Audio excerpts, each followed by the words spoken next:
Good morning student. कल हमने स्वतंत्रता के बारे में पढ़ा था और स्वतंत्रता की कुछ परिभाषाएं देखी थी, जिसके अंदर अलग अलग व्यक्तियों ने स्वतंत्रता के बारे में अलग अलग विचारधारा दी थी। आज हम देखते हैं संविधान के अंदर इसका वर्णन किस प्रकार से किया गया है।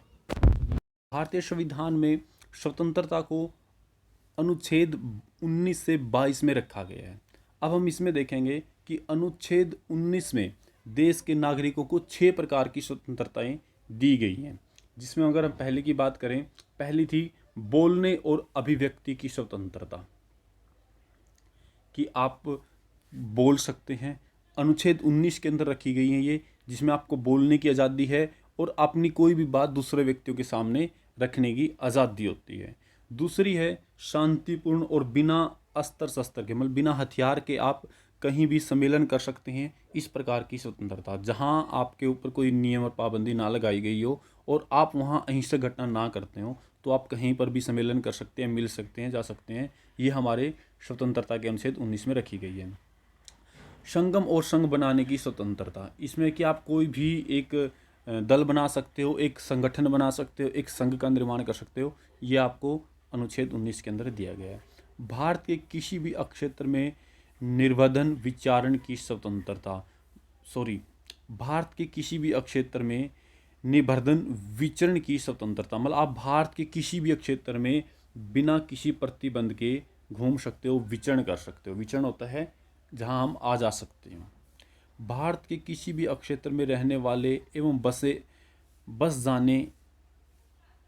बस जाने की स्वतंत्रता, कि भारत के आप किसी भी क्षेत्र में जाकर रह सकते हो, उसमें आपको किसी प्रकार की कोई पाबंदी या प्रतिबंध नहीं लगाया जाएगा। और छठी प्रकार की स्वतंत्रता थी अपनी रुचि का कोई भी व्यापार रोजगार करने की स्वतंत्रता। ये स्वतंत्रताएं हमारे लिए निर्बंधक और निरपेक्ष यानी एब्सोल्यूट नहीं हैं। इन स्वतंत्रताओं, मतलब हमारे लिए जो स्वतंत्रता दी गई है, ये हमारे लिए परमानेंट नहीं है। इनको समय के अनुसार, जब भी हमारे देश की प्रभुसत्ता, अखंडता या सुरक्षा, विदेशी राज्यों से आक्रमण, मित्रतापूर्ण संबंध, लोक व्यवस्था, भ्रष्टाचार आदि की अगर कोई भी युक्ति या प्रतिबंध आता है, तो हमारी इन स्वतंत्रताओं को उस वक्त के लिए रोक दिया जाता है। भारतीय संविधान में व्यक्ति की स्वतंत्रता और सामाजिक नियंत्रण में युक्ति संतुलन स्थापित किया गया है। युक्ति युक्त संतुलन स्थापित किया गया है, कि ये जैसे ही हमारे यहाँ लगता है कि किसी व्यक्ति के लिए, किसी समाज के लिए, किसी देश की अखंडता के लिए, सुरक्षा के लिए अगर ये स्वतंत्रताएं बांधा आ रही हैं, तो इनको एक समय के अनुसार रोका जा सकता है, बदला जा सकता है। अनुच्छेद 20 में हमें कौन सी स्वतंत्रता दी गई है?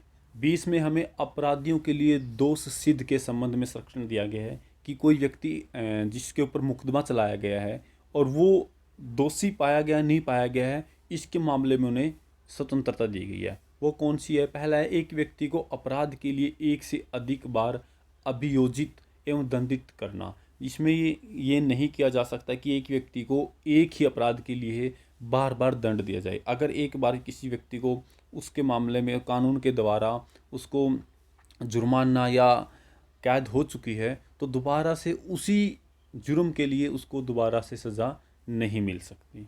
दूसरी है, अभिव्यक्त को स्वयं के विरोधी साक्षी होने के लिए बाधित करने पर प्रतिबंध लगाया गया है ना। ये बताना चाह रहा है कि अगर कोई व्यक्ति जिसके प्रति केस चलाया गया है, तो वो गलत है या उसके ऊपर झूठा केस लगाया गया, मुकदमा झूठा चलाया गया है, तो उसके प्रति अपने आप के लिए सत्यापित कर सकता है या अपने विचार दूसरों के सामने रख सकता है। इस प्रकार की स्वतंत्रता को भी अनुच्छेद 20 में रखा गया है। अब आता है अनुच्छेद 21 के अंदर प्राण और दैहिक स्वतंत्रता का संरक्षण। किसी व्यक्ति को प्राण और दैहिक, प्राण होते हैं जैसे हम मृत्यु और जीवन में प्राण, और दैहिक होती है कि हमारे शरीर के ऊपर कोई आक्रमण।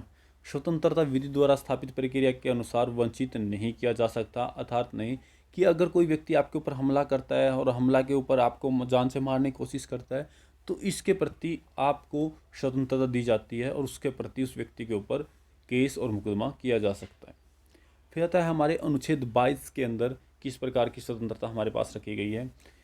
22 के अंदर कुछ देशों में गिरफ्तारी और निवारण निरोध, मतलब हमारे पास अगर किसी व्यक्ति को गिरफ्तार कर लिया जाता है, तो उसके पास कौन कौन सी स्वतंत्रताएं हैं।